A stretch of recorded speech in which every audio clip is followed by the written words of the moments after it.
Welcome to the Ideas podcast series, supported by TU RISE. TU RISE is sponsored by the Government of Ireland, co-funded by the European Union, the Northern and Western Regional Assembly, and the Higher Education Authority. On today's podcast, an Irish woman, a Spanish woman, and an Englishman. It sounds like the start of a joke, but actually I think it's been the start of something really good, and it's going to go on and do more. Welcome to the Ideas podcast series. My name is Dr. Valerie McTaggart, a lecturer and researcher at Atlantic Technological University. I'm going to introduce you to my colleagues, Amaya Vega and Ken VanSomeren, and they're going to say a few words about themselves. Amaya. Hi, everyone. My name is Amaya Vega, and I'm a senior lecturer in economics in ATU. I'm based in Galway City, and my area of research is transport economics. I studied in UCD. I did my PhD there, and then I moved to the west of Ireland. I worked for 10 years in University of Galway, and I've been in ATU for the last 8 years. I currently have a number of active research projects in transport in the area of sustainable mobility and in the area of freight connectivity, and I'm supervising 6 PhD students, all again in transportation, logistics and supply chain. I'm delighted to be involved in Ideas as a postgraduate research training program, and I supervise 2 students within Ideas. Thank you, Maya. And Ken, you're up next. Yeah, thanks, Valerie. Hi, everyone. Great to be here.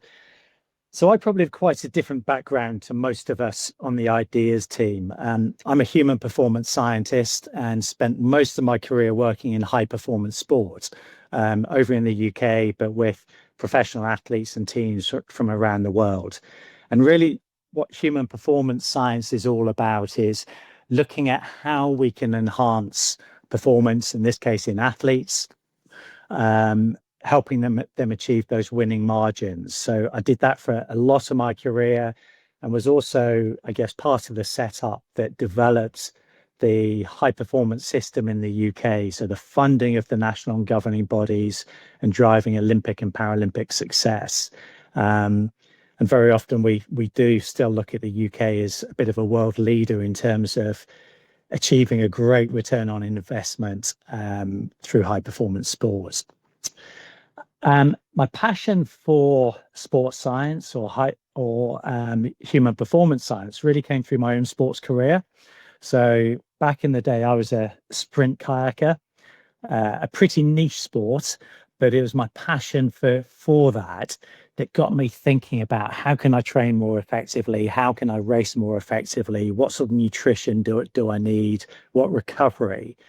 And so that's what got me into sports science. And I was fortunate enough to be able to combine my undergraduate and then postgraduate studies in that alongside my international sports career. So through my 20s, representing Great Britain at 4 world championships in that sport. Then sports science moved into something a bit broader. And before joining ATU, my work in human performance really took me into the business sector. And we started working with individuals, teams and organizations all around this concept of what it takes to be our best. So often in sport, we talk about what it takes to win. So we break down performance, then we tackle each of these elements. And then we took a similar approach in business and with organizations. So what it takes to be our best. And through that, we started looking holistically at well-being and how that underperforms high performance in individuals, but also how we can develop high performance cultures and ways of working in organizations. So that, if you like, is the transition from sport into business and innovation, etc. Thanks, Ken. And my path, a bit like yours, Ken, is a little bit more windy in terms of my background is in financial services. So I started my career in financial services in the late 90s, and I worked in the UK, and then I moved back to Ireland and worked in financial services for 20 years. And during that time, I had very different roles. I worked through the financial services crisis. A lot of the work I would have done would have been people management. And then post the financial crisis, it would have been on project management, particularly in relation to IT-enabled transformation. The sector was going through a huge change at that time, and the organisations were looking for a way to become more efficient and more effective. So I worked there, and I'd always been doing a little bit of teaching on the side. And I decided in 2016, while I was still working in financial services, that I would undertake a PhD on digital transformation. It was one of the buzzwords at the time, and I was fortunate enough to have working in an organisation who were going through a large digital transformation. And my PhD journey was looking at how leaders can support successful digital transformations. So midway through the PhD, I decided to do a complete career change and go into academia full time. And I was very fortunate. I had been doing some work for ATU, or formerly IT Sligo. And I joined IT Sligo full time in 2018, leaving my beloved financial services behind. During my tenure here in ATU, I've been a head of department, assistant lecturer, and now I'm back lecturing and doing research. We are, I suppose, from perspective of myself, Ken and Amaya, we're on 3 different campuses. And what is really interesting about the 3 of us is that I think we've met a handful of times, but we've been working together and collaborating successfully over the last year and a half, almost 2 years now. I don't call them colleagues anymore. I call them friends. They know all about me and I know a good bit about them. So that's what the great opportunities that digital technology brings us all. The ideas PRTP, and Ken and Amaya will give a little bit more context to this, is that this podcast is for students. A key component is students, their opportunity to shine. So we have 12 PhD students on the Ideas podcast series who will come on once a month, each month, for the duration of their PhD journey and speak about their PhD journey, but also their lives and what it's like to be a PhD student. And we've got a great cohort of students. Mid-month, and Amaya will speak more a little bit about how the PRTPs are set up, we'll have an industry partner who'll also come online and speak about the challenges that they're facing in industry today. And those industry partners are working very closely with our students as part of their PhD journey. So my first question is to Ken. So I'm answering and asking questions this morning.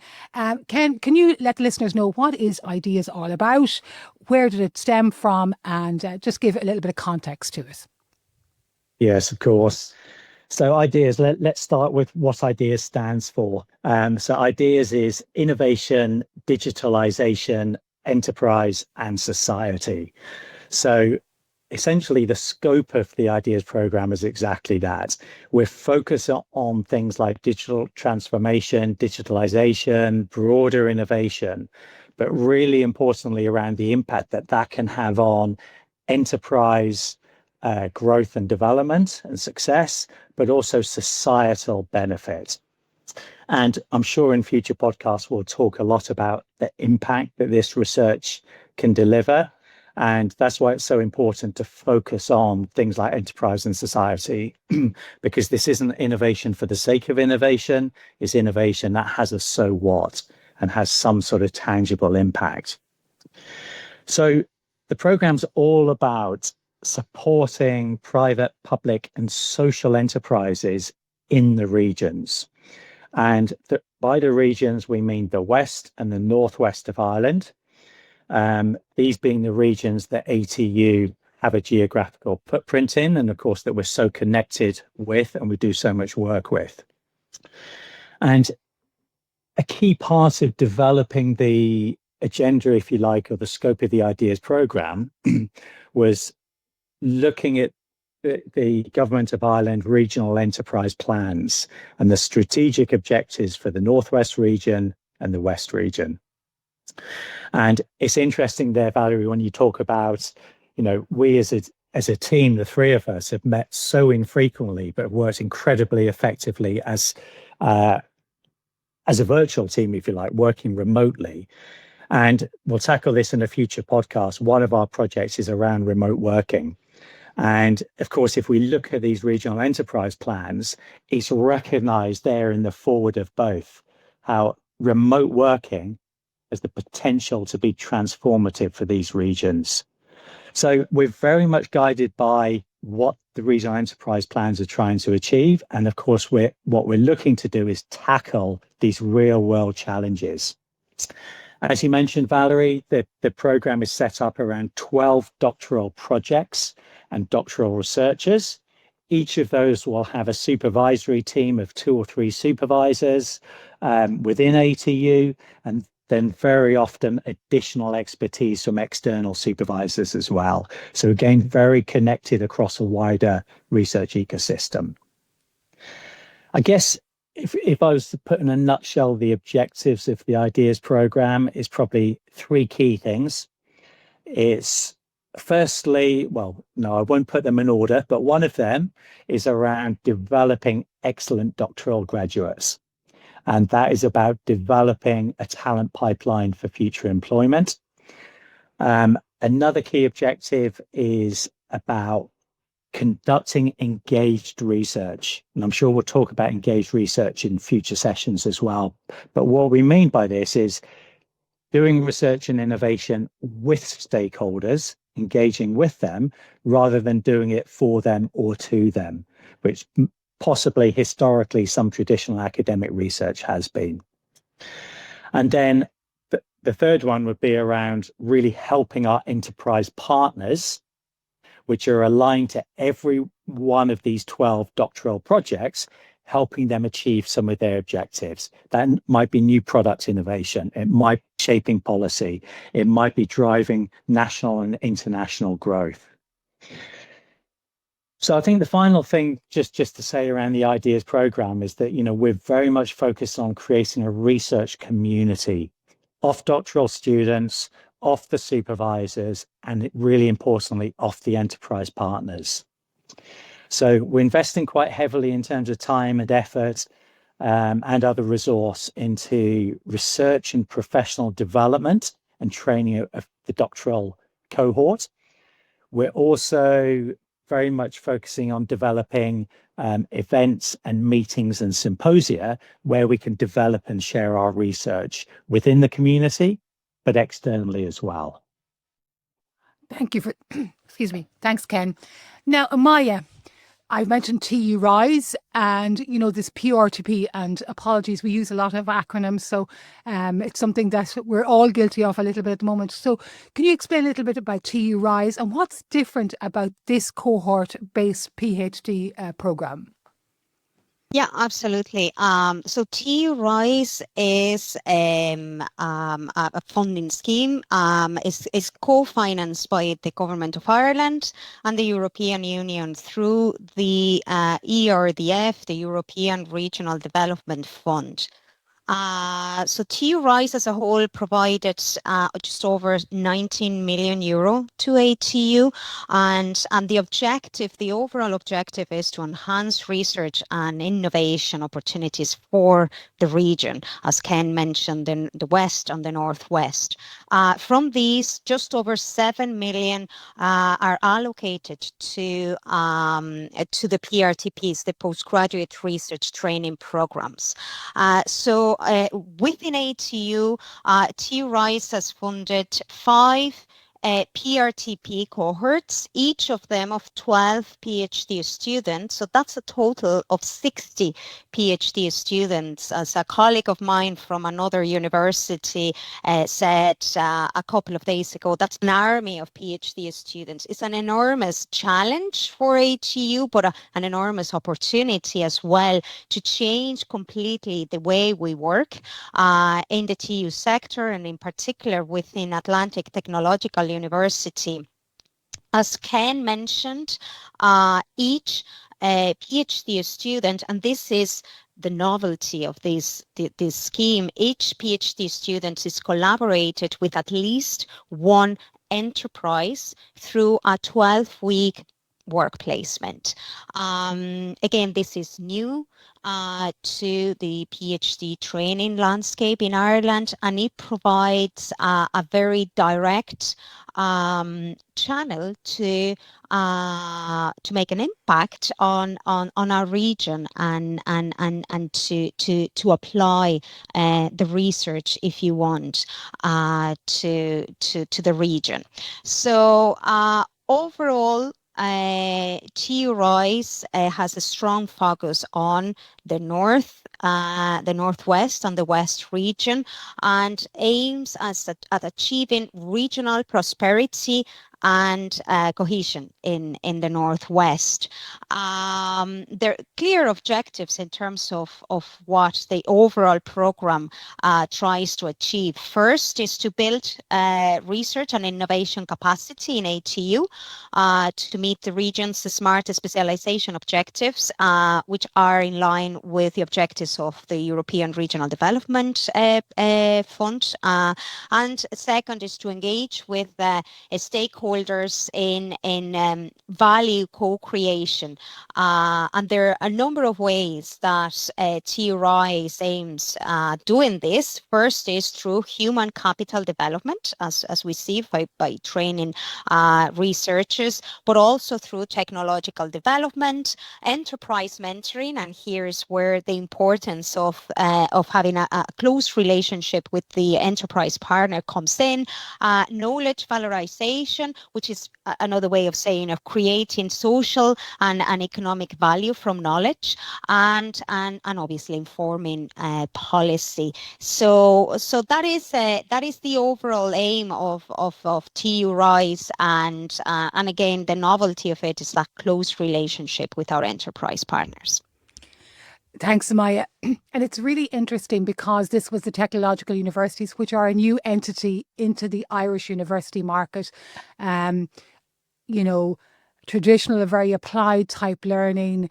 They've gone from the RTCs to the ITs. And I suppose ATU emerged in April 2022.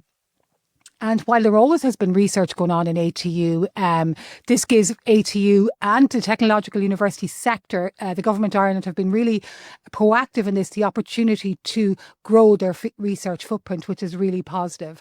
I suppose my recollection and my contribution to this conversation is putting in the application. So myself, Ken and Amaya and our colleagues, we are all based in the Faculty of Business and Social Sciences across the campuses. And in November, I think it was 2023, we got notification there was an opportunity to apply for some funding to secure some PhD students. Now, humanities, as many people will know, don't get a lot of funding for PhD students. It's usually STEM.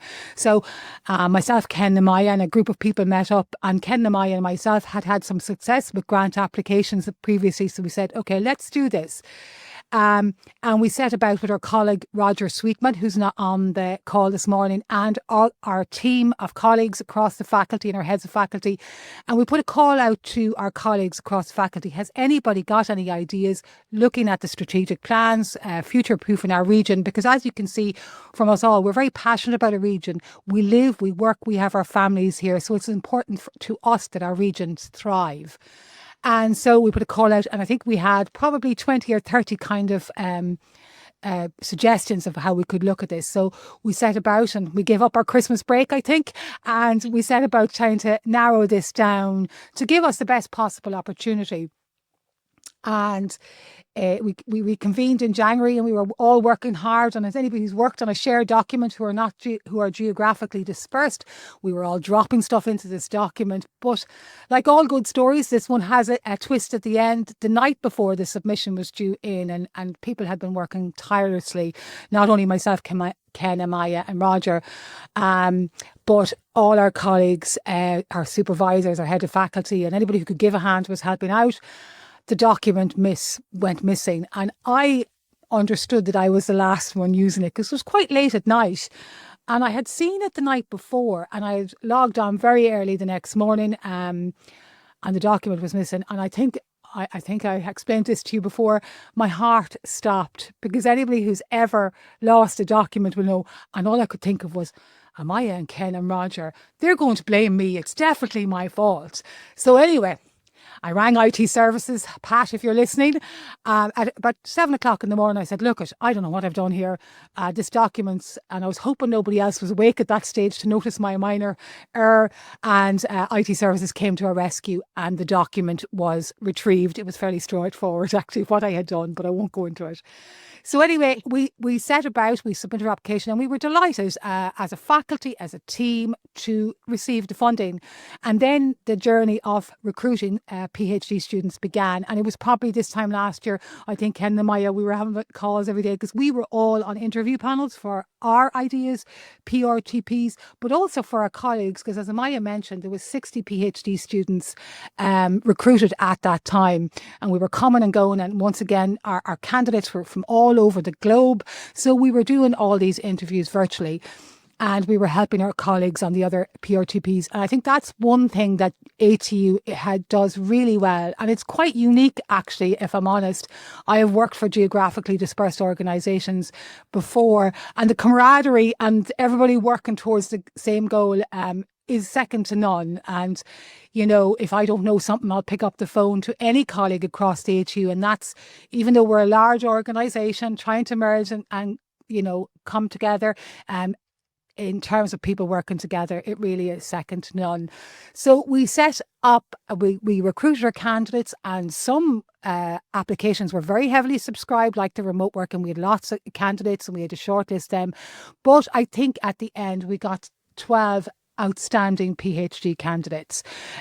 These young students have just blown my mind anyway. Their embracement of ATU, of the country, of the programme, it really is heartwarming. So from my perspective, I think it has been a huge success so far, and it's an honour and a privilege to watch these students grow and become more confident every single week. And that's the podcast will give them and you an opportunity to meet these young PhD candidates, to watch their journey and hear from them. So Ken, Amaya, before we wrap up, is there anything else you would like to say? Well, I think well said about the quality of our doctoral researchers, Valerie, because I think that's absolutely key. I think, if my memory serves me correctly, we had around 600 applications for the 12 doctoral positions. So, you know, we've been able to get you know, the absolute best talent out there. I think it's also just worth noting that when we went to adverts and we sort of put this out on LinkedIn that we're recruiting, as you said, Amaya, I think you said earlier, you know, that the recognition this gave ATU amongst other universities, and we've heard it from colleagues elsewhere, it was like, wow, look at what you're doing there at ATU. How an army, literally an army of doctoral researchers coming in. That was noticed, and I think that's really important for ATU. But the quality of the people, the PhD students coming in, is just brilliant. Just reflecting on the application process, you know, I think for me, one of the highlights was, you know, ATU now is a very, very big place. We're geographically dispersed. We've got a lot of people, staff and students. And I think this gave us an opportunity to proactively seek and establish collaboration and build relationships with colleagues across all the campuses. And I know for the three of us particularly, you know, it's an Irish woman, a Spanish woman, and an Englishman. It sounds like the start of a joke, but actually I think it's been the start of something really good, and it's going to go on and do more. But if I may, just one other really encouraging thing that came through the application process, we had to demonstrate that we had industry support for both the program and every single project. And that was what was needed to evidence that was letters of support from the IDA, Enterprise Ireland, you know, enterprise partners across the board. The portfolio of letters of support that we got, I forget how many pages, but it was incredible. And what that showed was just how much connection and engagement we have, you know, as individual members of staff, as departments, as faculties, as ATU, that we already have with external stakeholders and partners. And I hope what Ideas is going to be able to do is build on that and deliver the impact that we're so keen to do. Thank you, Ken. Yeah. Amaya, have you anything else? I agree with everything you said there. It's a great privilege to be involved in this program, but to me in particular, we're all looking at the outputs and the impact and the relationship with our enterprise partners and so on. But to me, the most important thing are the students and nurturing that journey from first year PhD to hopefully final year PhD and through their Viva, and seeing them grow and progress and become more confident in their area, and that for me is something that I really value, and as an educator, and I think it's a great privilege to be in a position that we're educating the future researchers in our region, and that is fantastic. Thank you, Amaya. And I echo all those sentiments. So that's it for this week. Coming up next time, we'll be speaking about the hot topic of remote working. I always think it's a slow news week when it's in the media, but it's still under will they, won't they go back to the office. So we'll have one of our PhD students presenting on that topic or speaking on that topic, and one of our enterprise partner also speaking. I want to thank our sponsors, the Government of Ireland, co-funded by the European Union, the Northern and Western Regional Assembly, and the Higher Education Authority, who have been instrumental in supporting TU RISE. You can find us on ATU social media. And finally, I want to say a massive thank you to Chandler Turrell, who has been given the title of Production Manager. Chandler is one of our Ideas PhD students, and he has made sure everything worked accordingly to plan this morning, made sure the sound was working. And Chandler will be working with me each time we do the podcast recording. The podcast will be available on Spotify, and it'll be available on the Ideas webpage, which is currently under construction. So that's all for now. Until we meet again, Slán.